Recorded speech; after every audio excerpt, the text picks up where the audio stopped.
message from God because I had been given a message to pass on to him. I didn't know the meaning of it, so all I had to do was tell him. He stopped me and he said, Sarah, do you know God will visit you? I laughed. I was just, that's hard to believe. That's not me. It is hard to believe, it is. But I was so shy, like I could never approach people. Even when people came to me, I would be like, hey, and then run off. Fine, and I was still scared because I thought, am I dying? Is it some sort of illusion that's going on? I didn't understand.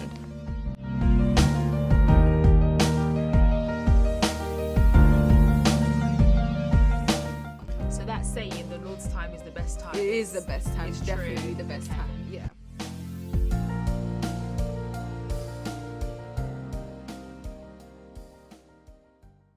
Back, guys.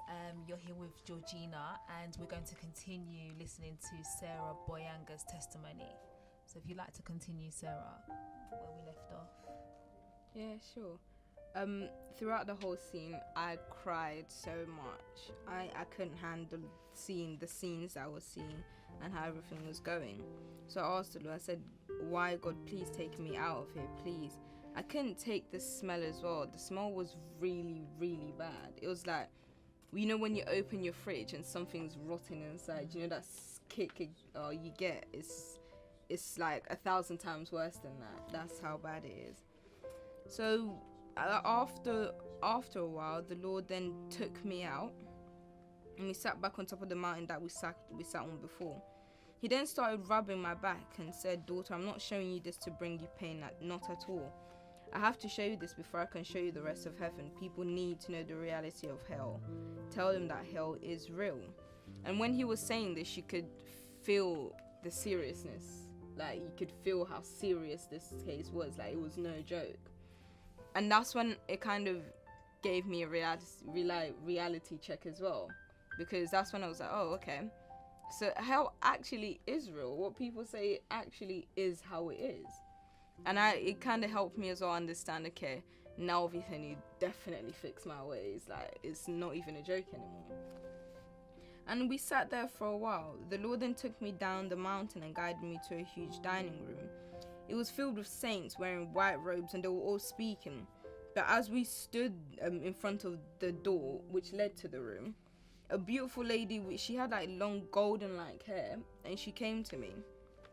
And she said, you're a very lucky girl to visit heaven. The Lord is showing you everything that will benefit you, your family, and other people. Some things may be unbearable, but believe me, it is worth it. And this woman was Mary. Like, you know how in the Bible, like in the Old Testament, people died at like 400 something and 300 something years old. She looks so young, you would not even think that they died at an old age. And I was just looking at her. And it is true when she says some things may be unbearable, because after the hell visitation, it affected my human body as well. Like, I remember waking up that morning, I did not eat for the next 2 days. I was in that much shock.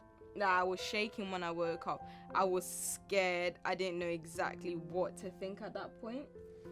And then the Lord then after speaking to Mary, the Lord then took me to a place where I normally change my clothes, and I did. But before leaving the kingdom of heaven, we stood in front of a gate, and the Lord said to me, look, daughter, I built all this for people like you, your family, and all my children that will obey and believe in my word and are prepared for my coming. That was when the Lord kind of lifted me up, and he showed me an overview of the whole of heaven. Heaven is so big that I couldn't see the end of it. And it's so beautiful and it's colorful, and there's no lights. It's so bright as well, but there's no lights. Like, you would not think, oh, there was a switch somewhere where, you know, you turn on the lights and then it suddenly everything goes bright. It was lit up by the glory of God, and there were areas where it was like golden colored, areas where it was just plain bright, areas where it was like rainbow type colors, and it was absolutely magnificent. The Lord then took my hand, and then I returned back to my body and I rested. The day after, on the 29th of July, the visit was from 8:20 to 9:13. As usual, I heard the Lord say, Sarah, I must talk with you. He held out his hand and he took mine. We walked to the end of my road and we headed off to heaven. And as we got to heaven, the normal angel that usually takes my hand, she took my hand and she led me to get change. Once done, the Lord said, I must show you something. So he took my hand and led me to the big hole we had seen in the visit before. And that's when I knew the hole, so I was kind of, my heart kind of stopped. I was like, oh my God, we're going back there again, because I knew what was inside the hole. The Lord then, as we got to in front of the hole, we started going down very fast, not slow like we did before. And then we got to a place where a lot of people were being tortured. The smell was, I can't even explain it. It was disgusting. Like, you could vomit non-stop just by smelling it. Then the noise was really loud as well. People were screaming for help, but I and the Lord kept going down. Then I saw many cells, and each one, it looked like a prison cell. Like, you go in, but you don't share it with anyone. It's just you. And then there was like a prison cell, and each one, it was all black, and it had name tags on them. And one read the abortions. It opened itself up as we approached to it, and I could see all women that had aborted children whilst alive on earth. They were chained up to walls, and they were being stretched apart. So like you could see the pain, how hard they were being stretched apart. And then as they were being stretched apart, they would scream in pain, and insects would wander around their bodies, biting them and everything. And then which would cause them even more pain. The people, they didn't seem to have eyeballs, but they could see. Like, you could tell there was no eyeballs in their eyes, but they could see somehow. Then we went on to the next cell, and this one read the disobedient. Inside it is shocking, because inside it was mostly filled with young children, like teenagers before they become adults. And these young children were being tortured, and all because they disobeyed. And it's the thing where you would think, oh, because they're in hell, obviously they must have disobeyed something big, and something must have been that big to allow them to enter hell. It's not. It's just the fact where, when your parents tell you to do something, you hear it, you decide to disobey, and you don't even say sorry, you don't repent or nothing, you leave it as that. And then when you die, you don't have a chance to actually repent and say sorry, which is, that small thing is what could lead you to hell. It's just the smallest mistakes. And as we went on to as we finished with that cell, we went on to, the Lord then showed me a Satan cell. And I was shocked, because I thought on the last day the Lord would just throw Satan into hell, like just like that. He didn't have a specific place for himself, but he did. And it was all black and filled with burning coals, and the whole cage was on fire. It was like a black cage locked specifically for him. And I don't know, I felt I had joy after seeing this in a way, because I knew, oh, okay, so it's not going to be that, oh, you just leave him there. He has his own specific, it is in hell, but his own place where he will be severely punished as well. As after that, the Lord then took me out. We sat on top of the mountain that we usually sat on. In the split of a second, we're in front of a clear river. It was beautiful, it was clear, you could see right into it. And around it had like boats. When you go into a dock and it had like a lot of boats parked around it, and on the pavements there were flowers on the sides, and it was all golden. The Lord then took me on one of the boats. We got in, it automatically started moving by itself, despite the fact that there were rowing things on the side. And then it started moving, and I saw the row, so I decided, okay, let me try. I grabbed and I started rowing. And while I was doing this, I laughed very hard. And in the world, you would think, like, she's weird. Why are you laughing? Because you're rowing a boat? But I don't know. I just had that much joy inside my heart, where I was rowing the boat and I was so full of happiness. And then after doing so, the Lord then said, I know a lot of my children like fishing, and I also know your father loves fishing too. So I built this place for them. And it's true, because my father was once a fisherman in his young age. So he does love the things to do with the sea, fishes, and all that stuff. Then suddenly we were back on top of the mountain, and the Lord then showed me a clear sea, and within a split of a second, the whole sea turned red, like blood red. And I saw a lot of heads started popping out of the blood. It was kind of scary, because it was like out of nowhere, just heads were just popping out of the sea.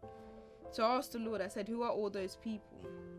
And he answered and he said, those are people who are dying. Most of them are going to wait for Judgment Day, but sadly some of them are going straight to hell. Their judgment has already been done. I was filled with happiness and I asked the Lord, was seeing this. I don't know, maybe it's because of the fact that the Lord said people are waiting for Judgment Day. You know, when you know it's the Judgment Day is actually going to happen, the Lord confirms it himself. And then I asked the Lord, I said, Lord, please can you show me where people go after they die, and if I know anyone there? The Lord chuckled a bit and said yes. Then in front of us, we didn't even have to move. It was like within a split of a second, everything just changed, and it was into a room. It was like a hall. It was filled with a lot of people. They were just sitting there wearing it was like some sort of white gowns, and it was peaceful, quiet there, no noise whatsoever. The Lord then pointed out to me and said, look at where I'm pointing. And as I looked closely, I saw my late grandpa. He passed away in 2011, my mom's dad. And he looked like he was in so much peace, like nothing worried him. He was just peaceful. And it was amazing to see that. And the Lord then pointed out once more, but to a different person, and said, look at the person over there. I looked over and I saw my late cousin, Sean Paul. I said to the Lord, I said, that is my uncle's son who died because of something to do with an operation. The Lord shook his head and smiled and replied, he is resting. The scene just turned into like a beautiful horizon. We just sat there looking, and I said to the Lord, Lord, can you show me Abraham and Moses? And he replied, yes, I will, daughter. I know your father has prayed for me to show you Abraham. While saying this, the Lord laughed, and then I said to the Lord, Lord, please can I stay here with you? It is peaceful and beautiful, whereas on earth it is noisy, filled with sins. I want to stay with you. The Lord laughed and said, daughter, it is not your time yet. You are still very young, and I want you to write all this down. But always remember that you have a house here, so on the last day you will be here forever. And I felt upset hearing the Lord say like it wasn't my time yet, because I personally wanted to stay. I did not want to leave. And after this, I then went to change my clothes, and the Lord took me back home. On the 30th of July, the visit was very short, from 8:40 to 9 o'clock. It was very short, and I'd heard the Lord say, I must talk with you. He held out his hand, took mine, and as we got into heaven, the Lord left my hand. I went to get changed, and once changed, the Lord took me and I sat on a chair beside him. In front of us was a globe. It was like the earth globe, and it was just spinning by itself on its axis. But then next to it stood a huge TV, and on the TV you could see everyone. I wouldn't say it was a TV, it was like a screen. It was just a huge screen. On the screen you could see everyone and everything that was happening at that point around the world, everything. It was spectacular how it happened, because I wondered to myself, I said to myself in my head, I said, how can the Lord possibly see all this at once, everything in this world? And without me, I didn't say it out loud, I just said it inside my head, in my own thought. And the Lord answered me. He said, because I can be in a multiple of places all at once, daughter, I am the Lord. And we sat there for a while, and it was hard for me to focus on one thing because there were so many things happening. He could see everything, whereas I could only focus on one specific thing, and it was as if everything wasn't even there for me. The Lord then said, this is where I see everything that everyone is doing on earth.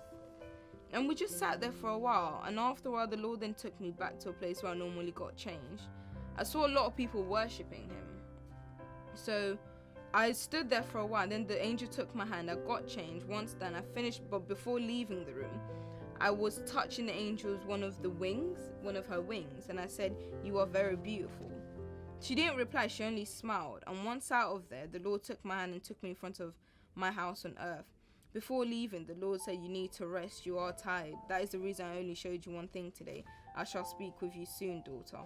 And the Lord left and I came back. And it is true, I was exhausted at that time, because the whole process of my spirit leaving my body, seeing those things coming back, having to write it, and then getting on with whatever I had to do during the day whilst fasting, I was really exhausted.